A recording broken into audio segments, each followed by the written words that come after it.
Welcome to The Explainer. Today we are looking at something that affects literally every single one of us every single day. We're going to figure out whether our everyday conveniences, the quick meals, the easy snacks, those standard drinks we just grab without thinking, might actually be secretly accelerating our aging process. We're breaking down some major dietary myths and exploring the actual biological code to anti-aging, all based on cutting-edge nutritional science. Okay, let's just dive right into this with a question that might seem, well, a little random at first, but it completely changes how we look at our plates. Why don't hotel scrambled eggs harden under heat lamps? Seriously, think about it. If you've ever made scrambled eggs at home, you know that if you leave them on the stove for even a minute too long, they turn into a rubbery puck, right? Yet at a hotel breakfast buffet, they sit under those intense heat lamps for hours and just magically stay soft and fluffy. Why is that? What's actually in them? Here is our roadmap for today. First, toxic foods to avoid. Second, surprising foods for use. Third, the cholesterol misconception.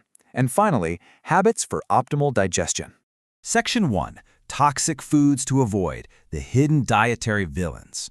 So it turns out the answer to our egg mystery, it's cornstarch and additives. To keep those hotel buffet eggs from hardening up, they're often just pumped full of starches. You might grab a scoop thinking you're getting pure protein, but you're actually consuming a massive load of hidden carbohydrates and preservatives. And then there are fast food shakes. We all kind of assume it's just soft-serve ice cream, right? Wrong. The hidden reality is that they're often just a tiny splash of milk blended with a massive amount of cheap vegetable oil. This is a big deal because oxidized, cheap vegetable oil actively damages your cells. It literally accelerates aging. Next up, we've got this massive health halo surrounding natural yeast bread. Now, real natural yeast relies on thousands of diverse, naturally occurring microorganisms. It's great, but the natural yeast bread you usually buy at the supermarket, it's often just a legal loophole. Manufacturers can take cheap, mass-cultured yeast, feed it chemical substances, and get this, as long as they sprinkle in a tiny fraction of actual natural yeast, they can legally slap a natural label right on the package. Plus, let's not forget the baseline reality here. Whether it's organic, natural, or completely synthetic, wheat contains high amounts of carbohydrates and gluten, which causes heavy systemic inflammation in your body regardless. Moving on to what we drink. Have you ever heard that old rumor that cola can dissolve a tooth? Well, it's not a myth, and it's all thanks to phosphoric acid. Cola is essentially heavily sugared water, right? Which happens to be the absolute perfect breeding ground for bacteria. So, to prevent the drink from literally rotting inside the can, manufacturers pump it full of phosphoric acid. It's a preservative so acidic it acts as a total barrier to bacteria. But when we drink it, the free phosphorus binds to the calcium inside our body, actively pulling it away from our teeth and bones. It depletes those reserves and leaves us super prone to issues like osteoporosis down the line. All right, let's talk about a hugely popular food, tuna. This follows a pretty scary bioaccumulation cycle. It starts out small. Plankton absorb microscopic trace amounts of heavy metals, like mercury, from the ocean. Then, small fish eat thousands of plankton, storing all that mercury. And then large, long-living predator fish, like tuna, eat thousands of those small fish. By the time that tuna ends up on a sushi plate, it has massively concentrated amounts of mercury in its meat. The really alarming part here is that the human body cannot easily dissolve or excrete heavy metals.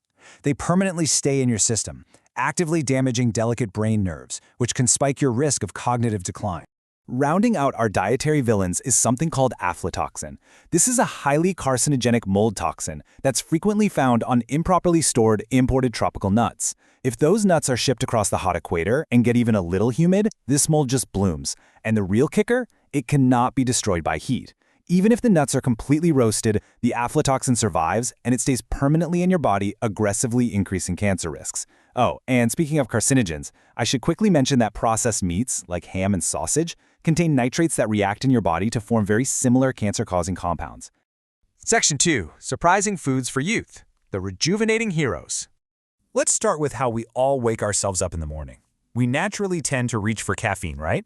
But while caffeine definitely wakes the brain, it has a strong diuretic effect. It flushes water out of your system, which leads to dehydration and, ironically, a huge crash in physical performance shortly after. Enter a surprising performance hack. Vinegar. Yep, vinegar. The sharp sourness of vinegar instantly stimulates your taste nerves. It sends an immediate electric-like shock to your brain and body, waking you up instantaneously, but without dehydrating you. It is just a brilliant, hydrating stimulant. 14 milligrams. That is the exact amount of niacin found in just 100 grams of pork liver. Now, why does this matter? Because niacin is the absolute vital vitamin your liver requires to break down alcohol. So if you ever find yourself at a business dinner or a drinking party, ordering pork liver is hands down one of the best bar foods you can eat. It acts like this incredible shield, feeding your liver exactly what it needs to process the alcohol and protect your cells from taking damage. Look, sometimes you just have to eat fast food, right? We've all been there. But there are actually ways to hack the menu to keep your protein and fiber intake high. If you're at a chain restaurant like Ringer Hut, you can grab the champon. It's loaded with vegetables and it's relatively low in calories. If you're hitting Coco Ichibanya for curry or Sukiya for a beef bowl, they actually offer great protein. We're talking 17 to 22 grams. But the absolute trick here is you must add a side salad. Forcing that dietary fiber into the meal is what helps balance out the heavier carbs and fats. Now, this next one is genuinely wild. 30 times. Seriously. If you take regular soybeans and ferment them into the traditional Japanese dish natto, the bone-strengthening vitamin K inside doesn't just increase a little bit, it multiplies by over 30 times. It skyrockets from 36 micrograms to a staggering 1,200 micrograms. This is such a brilliant example of the true youth-promoting power of bacterial fermentation. All right, Section 3. The cholesterol misconception. Rethinking dietary fat. The absolutely crucial point we need to make here is that your body literally demands cholesterol. Without it, we wouldn't even exist. It's the primary building block that wraps around and forms every single cell membrane in our bodies. It is the core raw material required to synthesize essential youth hormones like testosterone. And it's strictly required to create the bile we need just to digest our food. If we aggressively cut all cholesterol out of our diets, our cells and hormones would literally stop functioning properly.